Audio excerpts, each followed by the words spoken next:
जो प्रॉब्लम है वो शिवाजी महाराज कैसे लाना है ये हम उन्हें नहीं बता पाते। तो पेरेंटिंग का जो सबसे मेन रोल जो शिवाजी महाराज की ज़िंदगी में निभाया है तो वो है जीजा माता का। जीजा माता ने ऐसी कुछ क्वालिटीज़ उनमें डाली हैं कि आज शिवाजी महाराज को आज हम ऐसे प्रोग्राम उनके ले रहे हैं। 350 साल हो गए उनके राज्याभिषेक को, फिर भी आज हम मना रहे हैं। तो पेरेंटिंग का जो सबसे पावरफुल लेसन जो मैंने जीजा माता से सीखा, जो मैं अपने programme parenting for nation's pride ये करके मेरे एक प्रोग्राम चलता है उसमें मैं सिखाती हूँ कि शिवाजी महाराज को सबसे पहली चीज़ जो सिखाई जीजा माता में वो ये है अपने देश के लिए, अपने स्वराज्य के लिए, अपने धर्म के लिए प्रेम होना चाहिए। और उसी प्रेम के लिए उन्होंने हर रात दिन रात बस हिंदवी स्वराज्य की स्थापना करनी है बेटा, मुगल को तुझे बाहर निकालना है और यहाँ हिंदू राज्य में तुम्हें प्रेम पैदा करना है। बस यही चीज़ उन्होंने दिन रात उनके माइंड में डाली। अब ये उन्होंने क्या किया, ऐसे बोल बोल के किया। आप भी बहुत बोलते हो बेटा बच्चों का माँ बाप के लिए प्यार होना चाहिए, खुद के लिए प्यार होना चाहिए, कितना करते हैं? नहीं, उन्होंने हर रात उनको एक एक ऐसे लीडर की स्टोरी सुनाई जिसकी वजह से स्टोरीज बच्चों के माइंड में सबसे ज़्यादा इम्पैक्ट डालती हैं। यहाँ पर जो भी पेरेंट्स मतलब जो भी बच्चे जो पेरेंट जो 8 साल के नीचे के हैं, मैं एक माइंड कोच भी हूँ इसीलिए ये सारी बातें साइंटिफिक लेवल पर आपको बताना चाहूँगी। अगर 8 साल के नीचे तक का कोई बच्चा आपके पास है तो उसके माइंड में ये प्रोग्रामिंग करना सबसे आसान है। 8 साल के ऊपर के बच्चों के लिए थोड़ा डिफिकल्ट हो जाता है, पर इतना भी नहीं कि हम कर नहीं सकते। ठीक है, तो आपको आप जो चाहते हैं पहले तो वो सपना आपके पास होना चाहिए कि आप अपने बच्चों को क्या चाहते हैं, क्या फ्यूचर उसको दिखाना चाहते हैं। सबसे इम्पोर्टेंट चीज़ है आपके लाइफ में जो 5 एस्पेक्ट होते हैं। आज हम सिर्फ एक ही एस्पेक्ट पर बात करते हैं, वो है फिनेंशियल फ्रीडम। लेकिन जो 5 एस्पेक्ट है physical, mental, emotional, financial and spiritual. अगर आपके पास स्पिरिचुअलिटी नहीं है तो आपके चारों एस्पेक्ट की कोई वैल्यू नहीं है। अगर आपके पास फिजिकल फिटनेस नहीं है तो बाकी के चारों एस्पेक्ट आपके कोई काम के नहीं। अगर आपके पास मेंटल टफनेस नहीं है तो बाकी के चारों एस्पेक्ट कोई काम के नहीं है। तो अगर आप एक ही एरिया में सिखाओगे बच्चा एक एरिया में शायद करोड़पति बन जाए, लेकिन अगर वो इमोशनली मैनेज नहीं कर पा रहा है अपना, तो आपने देखा है ऐसे कितने लोगों ने सुसाइड कर लिया है, राइट? जो बहुत टॉप लेवल पर पहुंचे हैं लेकिन उन्होंने सुसाइड कर लिया क्योंकि मेंटल स्टेबिलिटी नहीं है। स्पिरिचुअल पावर, जहाँ से हमें दिन रात पावर मिल रही है। हम कुछ नहीं कर रहे, ये बात सभी लोग जानते हैं, लेकिन फिर भी मैं तो है ही सभी में। यहाँ पर हर मेंबर में मैं है और मैं एक लेवल पर मैं होना भी चाहिए, क्योंकि अगर हम अपने अस्तित्व को नहीं मानेंगे तो हम दूसरों के अस्तित्व को स्वीकार भी नहीं कर सकते। ये भी बात कीजिए। श्री रामायण में भी एक बात कही है, भगवद गीता में भी एक बात कही है, वो ही मुझे पहचान सकता है जो खुद को पहचान सकता है, जो खुद की पावर को समझ सकता है। और अगर आज हम हमारे बच्चों को हमारी पावर क्या है वो उसे नहीं बताएंगे, वो क्या कर सकता है। शिवाजी महाराज के लाइफ में उनके मम्मा का सबसे बड़ा रोल रहा है।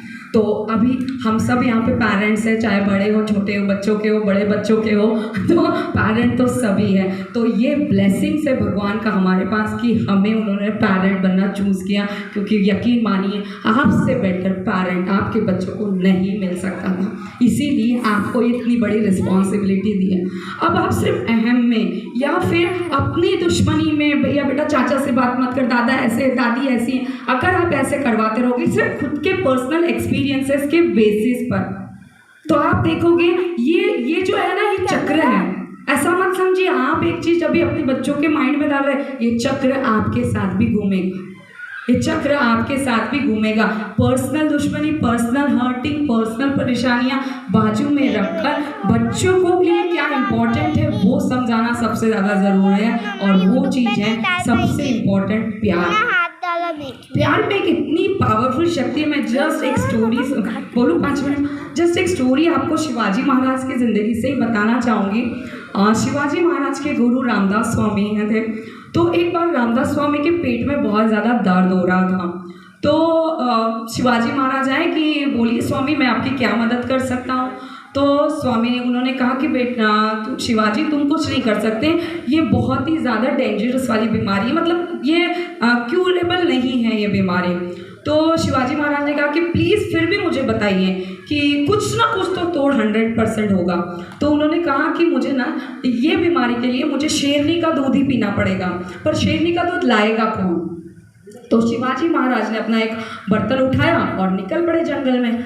जंगल में निकले तो उन्होंने कब यानी जो शेरनी के जो ये पिल्ले होते हैं उनको देखा, तो उनको अनुमान आ गया कि यहीं पे आसपास शेरनी होगी, क्योंकि ऐसी बच्चों को कोई माँ छोड़ती नहीं है। ठीक है, तो उन्होंने देखा कि शेरनी उनको थोड़े दूर पे दिखाई दी।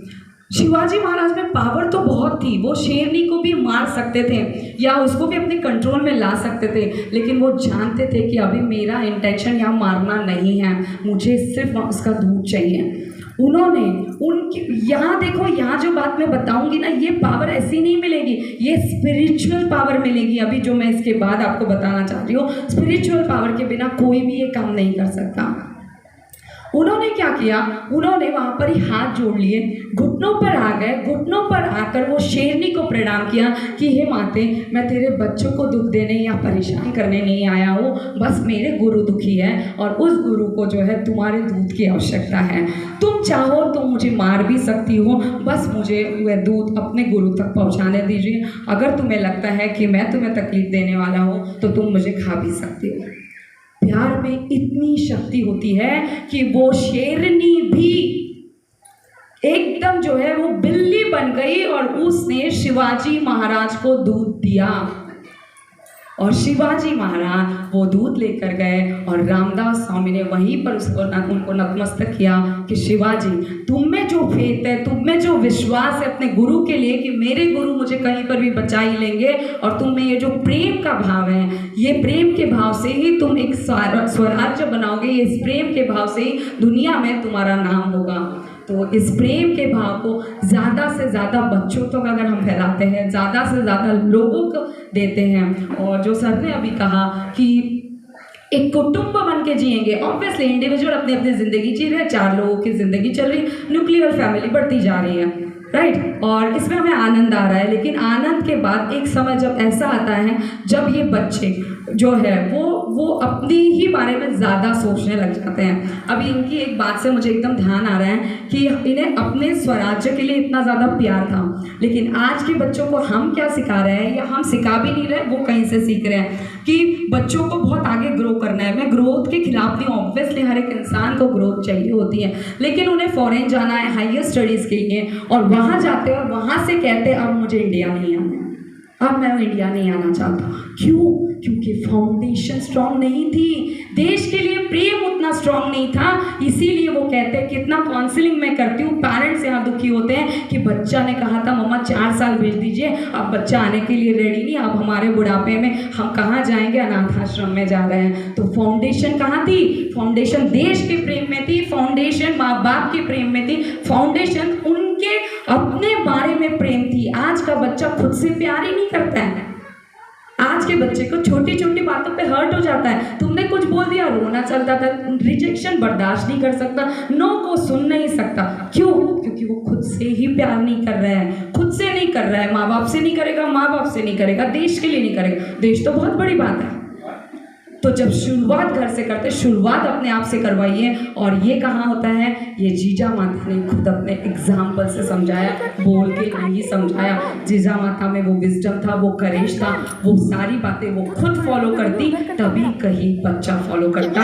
और आज हमने शिवाजी महाराज को देखा है। तो शिवाजी महाराज की ज़िंदगी में उनके मम्मा का और ख़ासकर उनके गुरु का, रामदास स्वामी का बहुत बड़ा हाथ था। तो हम भी ऐसे गुरुओं के आसपास रहें, अपने ऐसे ही पेरेंटिंग हम करते रहे, तो ऑब्वियसली हर घर में शिवाजी महाराज ही बनेगा, ये बात की है। Thank you very much.